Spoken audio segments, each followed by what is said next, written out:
(1957년) 소비에트 연방의 황량한 우주기지.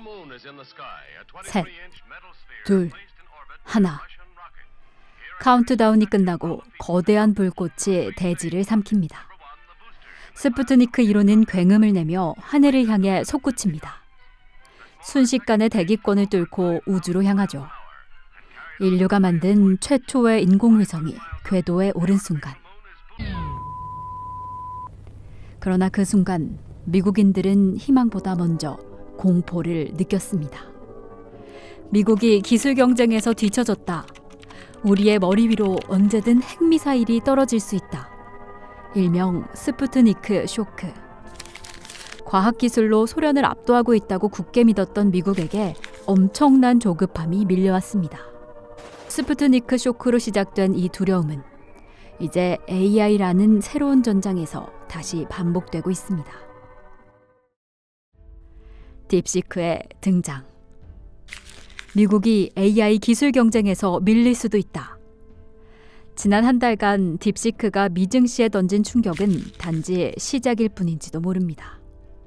시진핑은 더 큰 계획을 세우고 있었습니다. 그리고 그 중심에는 3년간 자취를 감췄던 한 남자가 있었습니다.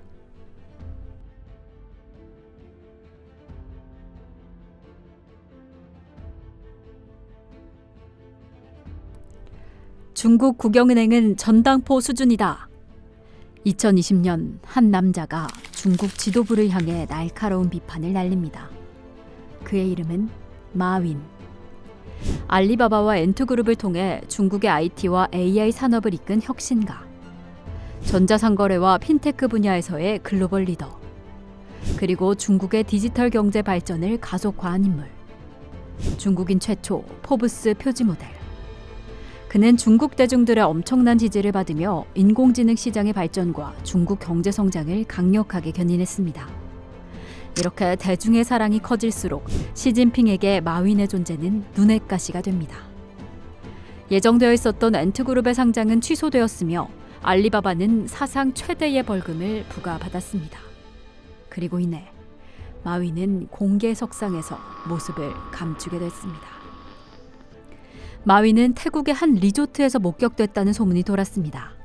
일본으로 망명을 준비 중이라는 미확인 정보도 흘러나왔죠. 하지만 정작 본인은 그림자처럼 사라졌습니다.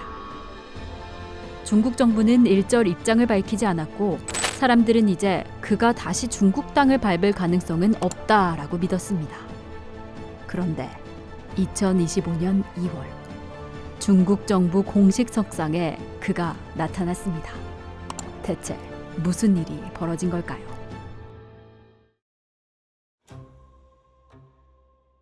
마윈이 부재했던 지난 4년 동안 중국 경제는 둔화 조짐을 보였습니다. 장기 독재 명분으로 경제 부양을 내세웠던 시진핑은 돌파구가 필요했겠죠. 2025년 1월 딥시크가 등장했습니다. 같은 시기 트럼프가 백악관에 복귀했죠. 절묘하게 일치하는 타이밍. 미국 랜드 연구소의 레나트 하임 연구원은 딥시크가 출시된 그 시점이 트럼프 대통령의 취임식과 맞물린 점에 어떠한 의도가 숨어 있을지 모른다고 암시했습니다. 트럼프는 즉각 반격했습니다. 딥시크가 발표된 다음 날 올트먼과 손잡고 스타게이트 프로젝트를 발표합니다. 이제는 AI 전쟁이 단순한 기술 경쟁이 아니라 국가 간의 패권 싸움으로 번져버렸습니다. 하지만 시진핑은 딥시크 하나로 만족하지 않았습니다. 그의 손에는 더 강력한 패가 쥐어졌습니다.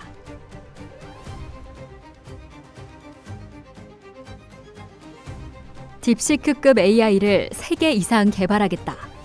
시진핑은 새로운 AI 계획을 추진하고 있습니다. 일명 삼중나선 계획. 중국에서 AI는 더 이상 단순한 기술이 아닙니다. 국가의 운명을 좌우하는 기술 패권의 문제. 2025년 2월 베이징의 한 심포지엄. 수많은 기업인들이 긴장된 표정으로 자리를 지키는 가운데 시진핑이 입을 열었습니다. 그리고 그 옆자리에는 마윈이 있었죠. 그는 조용히 고개를 숙이고 공산당에 대한 충성을 상징하는 중산복을 입은 채 앉아 있었습니다. 어딘가 변한 듯한 그의 태도에는 이런 공산당의 사상 교육이 자리 잡은 것은 아닐까요? 시진핑으로선 한때 자국 내 AI 금자탑을 쌓고 앞으로도 일할 날이 많은 젊고 말 잘 듣는 완벽한 무기를 손에 넣은 셈입니다.